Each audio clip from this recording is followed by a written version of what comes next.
کبھی ایسا وقت بھی آتا ہے کہ جب ظالم کو لگتا ہے کہ اب اس کا ہاتھ کوئی روکنے والا نہیں۔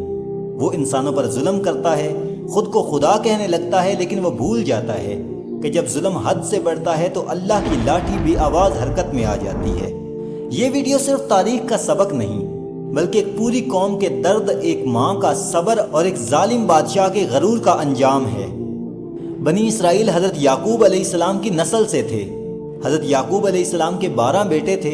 ان میں سے حضرت یوسف علیہ السلام کو اللہ نے مصر میں عظیم مقام عطا فرمایا، تو حضرت یعقوب علیہ السلام اور ان کے تمام بیٹے مصر آ گئے اور وہیں آباد ہو گئے۔ حضرت یوسف علیہ السلام کی وفات کے بعد وقت بدلا، حکومتیں بدلیں، بادشاہ بدلتے گئے، اور آہستہ آہستہ وہ بادشاہ آئے جنہیں حضرت یوسف علیہ السلام کی کہانی بھی معلوم نہ تھی، اور بنی اسرائیل کی عزت کا کوئی پاس نہ رہا۔ پھر ایک ایسا بادشاہ آیا جسے ہم فرعون کے نام سے جانتے ہیں۔ وہ طاقت کا پجاری تھا، غرور اس کے رگ و ریشہ میں رچ بس گیا تھا، اور غرور جب حد سے بڑھتا ہے تو انسان خود کو خدا سمجھنے لگتا ہے۔ فرعون بھی یہی سمجھ بیٹھا تھا کہ وہی سب کچھ ہے۔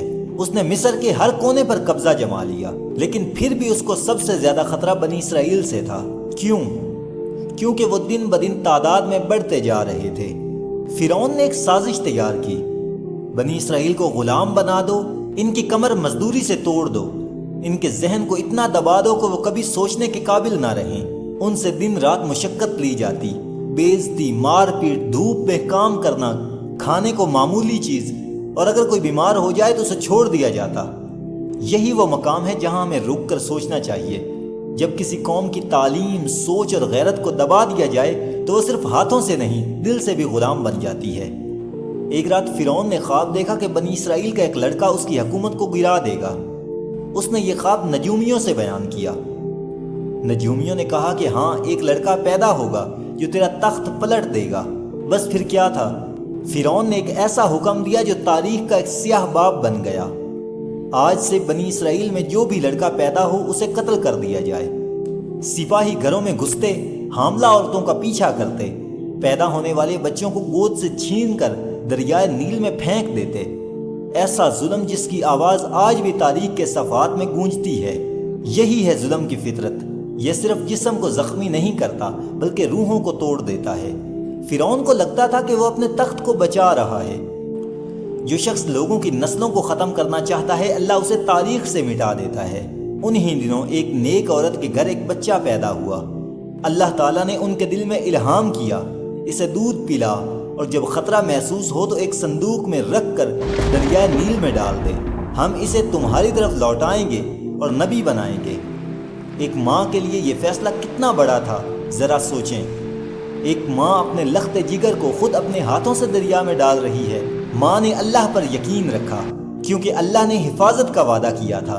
موسیٰ علیہ السلام دریا میں بہتے گئے، کبھی لہریں انہیں ادھر لے جاتی، کبھی ادھر لے جاتی، مگر یہ سفر بے مقصد نہیں تھا۔